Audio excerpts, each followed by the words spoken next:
This man eats 10 boxed meals every day and swings his racket 20,000 times because he's a badminton prodigy. He can read the shuttle's path with uncanny accuracy and react faster than anyone else. But despite his talent, he was provoked by his team leader on his very first day at work. During a company outing, Takaru was dragged to a badminton court. To his surprise, it wasn't even a professional facility, it was an elementary school gym. Takaru found this company pretty strange. Even worse, as a lifelong singles player, he was suddenly forced to team up with strangers for doubles. And this was no accident, it was the boss's decision. The boss insisted Takaru was better suited for doubles. Takaru snapped back, telling him not to decide for him. Singles was his principle. A true genius stood alone. What Takaru didn't realize was that everyone here was extremely skilled. The atmosphere grew tense when Ken suddenly challenged him to a singles match. He told Takaru that if he won, he could stick with singles, but if he lost, he'd have to be Ken's partner. Takaru agreed immediately, not realizing how strong Ken really was. The match began. Ken served first and within just 2 rallies, he spotted Takaru's weakness. With a powerful push from his legs, Ken launched himself nearly 2 meters into the air and smashed the shuttle down with terrifying force. Takaru didn't even have time to react. With his solid build and ruthless aura, Ken racked up points quickly, but it was all part of Takaru's plan. He had a sharp eye for detail. Once he studied his opponent's skills, his mind could simulate the shuttle's possible paths.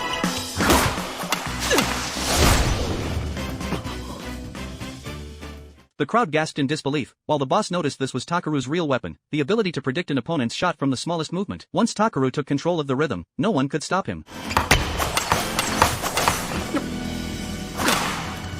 After a few rallies, Takaru overtook Ken on the scoreboard. That's when the real match began. Ken changed tactics. Just when Takaru expected a straight shot, Ken switched at the very last millisecond and sliced the shuttle cross-court. His reaction time was nearly superhuman, barely a tenth of a millisecond. He broke through Takaru's defenses. Takaru's style was a double-edged sword, perfect for singles when it worked, but with deadly flaws. And doubles was the only format that could cover those weaknesses. That was why the boss wanted him in doubles in the first place. Takaru had tried doubles before, but during one match his partner was injured because of him. Ever since, whenever a high shot came his way, he froze up, too afraid to leap and smash. That trauma stayed with him. The battle with Ken turned into an exhausting war of endurance. Ken's explosive power, quick reflexes, and rock-solid defense made him a terrifying opponent. Every point was hard-fought. When Ken finally scored, he celebrated with intensity. Takaru told him there was no need to go so hard, but Ken barked back that quitting wasn't an option. If the shuttle hit the ground, you lost, so losing was simply not acceptable. Minutes turned into an hour. What should have been a 20-minute match stretched to 60. Both players were drenched in sweat, their speed reaching inhuman levels.